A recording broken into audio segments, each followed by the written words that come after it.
Carter continued the practice of rendition, which the LA Times called secret abductions. They don't know. They think that he's signed off immediately on closing Guantanamo, but he's allowing prisoners now to be taken to foreign countries and not knowing where they're sending them and to be tortured in foreign countries. They don't know that they kept that provision in there. Obama is now continuing the practice of secret arrest, secret prisons, and most importantly, indefinite detention without trial.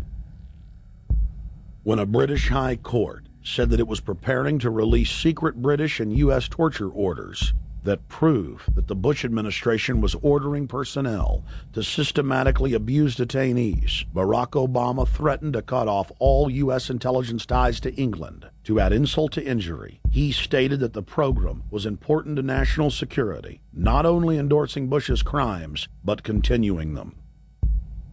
Obama voted for a reinstatement of the Patriot Act. And by his early deeds already, again, as we saw with the issues of retention, he's willing to send people that have been charged with nothing to be tortured to so-called get the truth out of them. If the makers of this film attempted to cover all of Obama's lies, this documentary would never be released because there are new ones every day. So in the interest of time, we're going to cover one more big one. Barack and his handlers made the cornerstone of his campaign, keeping lobbyists and donors out of his administration. Within hours of being elected, Obama did a 180 and filled the White House and federal government with lobbyists and donors at all levels. Obama picked William Lynn, the top lobbyist for Raytheon, to fill the number 2 position at the Department of Defense. Timothy Geithner, former president of the private Federal Reserve Bank of New York, was picked by Obama to be Secretary of the Treasury. Geithner promptly crammed the Treasury Department full of lobbyists, like his chief of staff, Mark Patterson, formerly the top lobbyist at Goldman Sachs. Obama appointed top lobbyist to the Saudi royal family, George Mitchell, as the lead Middle Eastern envoy. Obama appointed the king of Wall Street lobbyists, Leon Panetta, to head up the CIA. Obama tapped Tom Daschle, top lobbyist for healthcare firms, to run the Department of Health and Human Services, and the list goes on and on. Then, 3 weeks into his administration, Obama launched a new lie, more outrageous than the previous.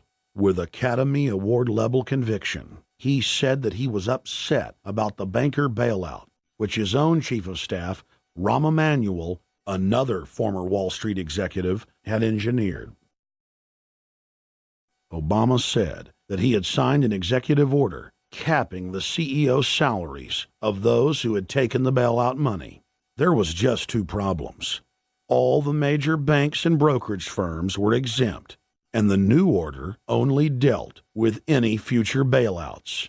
And those were to be on the honor system.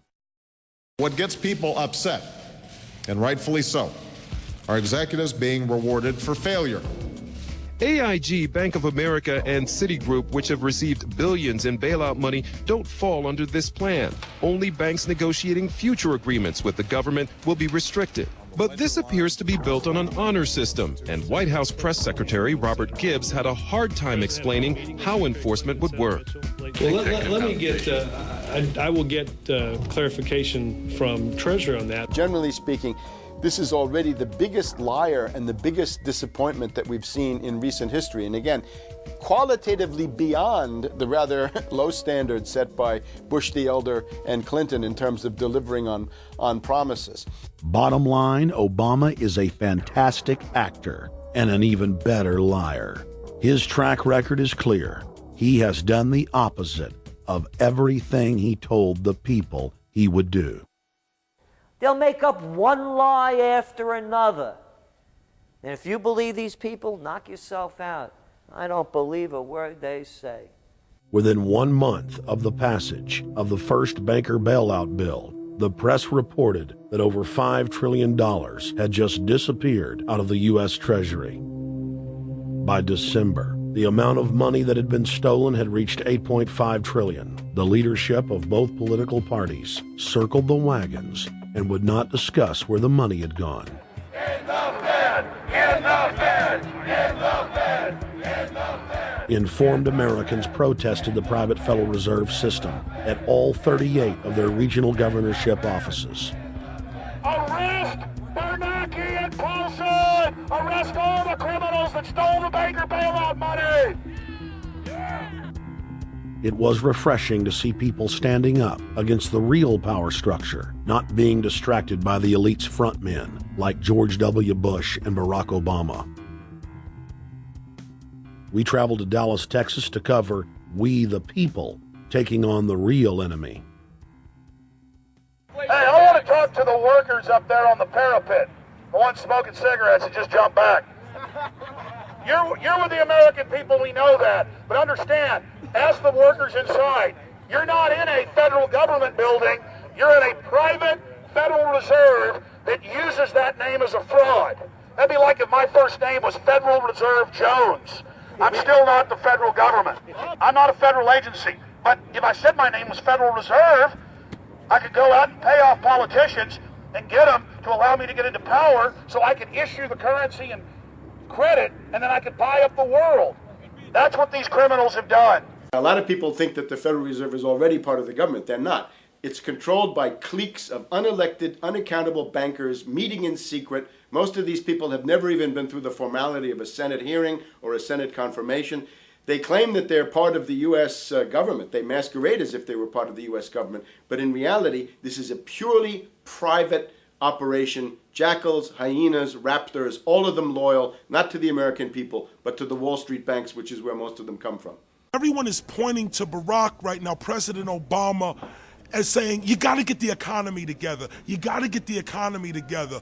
When in fact, the president has very little to do with the economy. It's the Federal Reserve chairman that at least sets the policy. That's a privately owned company, the Federal Reserve Bank. They set the agenda.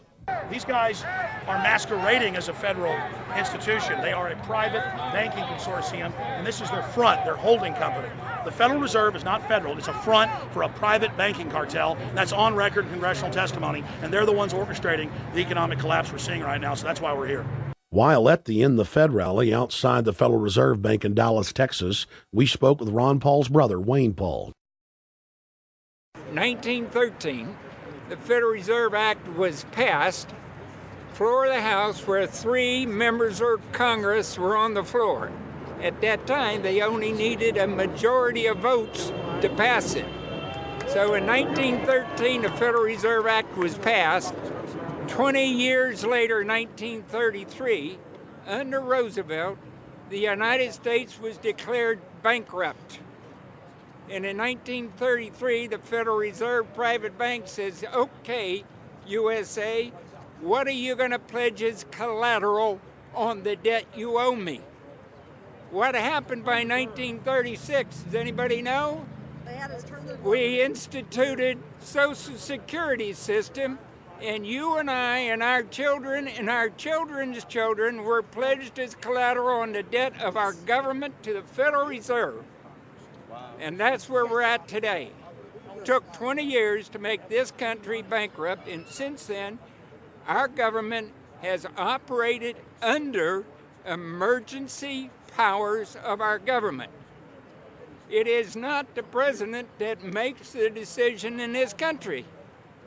It's the Secretary of Treasury who turns around and is put in there by the Federal Reserve to manage the bankruptcy.